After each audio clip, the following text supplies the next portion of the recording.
We got two sons buried over in the garden over here. They've been here, one 1995, one a bit after that, yeah. So that makes it very hard to leave. I'll never leave here, yeah. 18 months on from the worst fire season on record, the charred forests of New South Wales' south coast are sprouting green new leaves. But the future of many in this area is in doubt, and a major reason for this is climate change. Deep in the forest with one road in and one road out, Kaya is a community under threat. The Black Summer fires destroyed 43 of its 73 houses, and 18 months on, most of these haven't been rebuilt. So I've driven about 7 hours south of Sydney down to the south coast of New South Wales, about midway between Sydney and Melbourne. We're passing over the bridge of the river that stopped the fire from getting to Eden, and you can see on the southern side of the river the forest just changes dramatically. It's gone from tall, lush eucalypts to burnt out remains.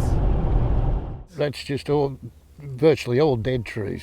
From one end right to the very far end over there, you can see there's not a tree coming back. The heat up there must have been immense. Yeah. In Kaya, I meet a former local who's visiting the area to see his old place again. Dale's home of 20 years was lost in the fires. How different is it now? Chalk and cheese. Now it's just got nothing going for it now. Yeah. I'll never go back after the trauma. Dale calls a former neighbour who's moved her young family to Queensland. And where you're living now, is it safer from bushfires? Absolutely. Yeah. So we're just coming down the hill to the house of a family who've been in the area for generations. On either side you can see where the fire burnt up to, and this is just a little island of green in the midst of a massive charred forest. The family has probably been here well over 100 years. I'm fourth generation. We've got 5 kids together, 2 girls and 3 boys, and 14 grandkids. Unfortunately, there's 11 grandkids here today. Yeah. Errol McGovern, the unofficial mayor of Kaya, has gathered the clan together beneath the chimneys of the burnt-out family home. That was on the 4th of the 1st, 2020, in the afternoon. We thought a good idea it was sort of coming. But I thought I'd never lose my house to a fire. We did.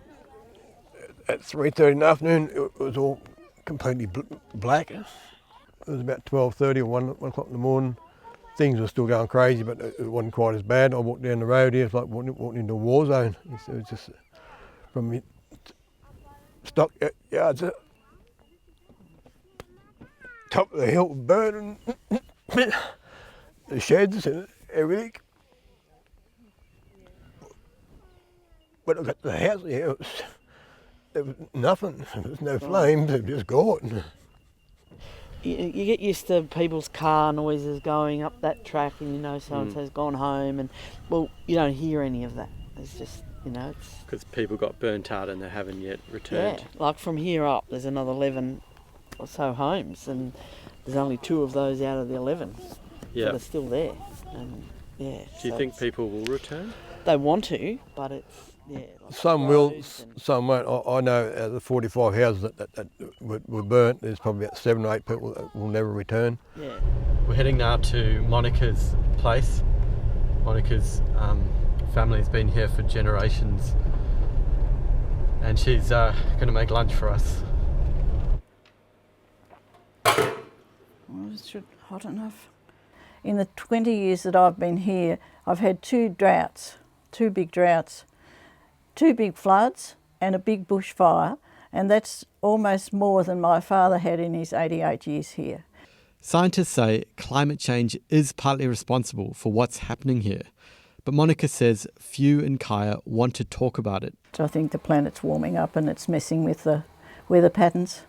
Mm-hmm. But that's not a popular view around here. Most people don't accept that. They think it's natural planetary cycles. Yeah, to me it's just a cycle. It goes through, it does its thing, and then it'll go back to normal, and then in a few years' time it'll do its thing all over again. Yeah. I don't think there's anything you can ever do to stop that sort of thing. So Back to the climate change thing, I think it's just a cycle. I've been here all my life, and that river has never really changed. The sand comes and goes. Yeah, it's just a cycle. That sentiment echoes the findings of the 2021 Australia Talk Survey. It tells us people in rural areas are generally less likely than those elsewhere to think climate change is a serious problem that needs to be urgently addressed. And yet of all Australians, they're the most impacted. And coming here, it's obvious that climate change is already shaping people's lives, even if they don't believe it's a problem. Building to fire ratings can cost hundreds of thousands of dollars more, and the insurance premiums have also risen sharply because insurers calculate that bushfires will increase in frequency as Australia warms. These are some of the reasons why less than a quarter of the destroyed houses in this area are the subject of applications to rebuild. There are also questions over whether landowners in high-risk bushfire areas should be allowed to rebuild at all. Very cold, very drafty. Paying for shopping bags at the supermarket goes down well now. It's my new insulation method. Amy and her family are going into their second winter after losing their house in the fires. They're living in a corrugated iron shed in a remote valley that gets really cold. Buckets of water here freeze overnight. Because legally we can only build 4 by 5 metre buildings that are detached. Okay. So that's where we're at the moment. On top of the fact that we all have to have these special BAL ratings and special materials we've got to use to build now, which are expensive. Do you know how much it would cost to get insured here? A lot, probably a lot. Unable to afford to rebuild or to insure the family home against bushfires, Amy's only 2 options are to either stay in the shed or sell up. Yeah, I'd live here even if I had to live in a tent.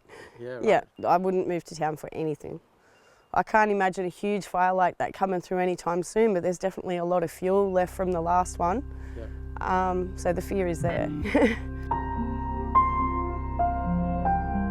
The places where we're building, where Kaya folk are building, need to be really carefully considered. I think a lot of the places where homes were destroyed is able to be used again. I think that there will be certain places that won't able to be rebuilt for probably clear reasons when it occurs, but I'd hate to be the one making those calls and those decisions for those poor buggers that are in that situation. I've said right from word go, I'm building regardless of what the council say.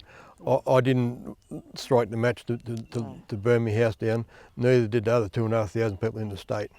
Yeah, I never plan on getting buried at the top of the hill, so I'm overlooking the place forever.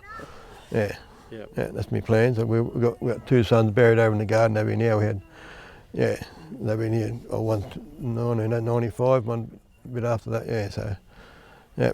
So you've got family buried right here? Yeah, 2 little boys. 2 of our boys buried here. Yeah. So that makes it very hard to leave. Mm. Oh, yeah. Yeah. Mm. Yeah, no, I'll never leave here. Yeah. This is paradise. Yeah.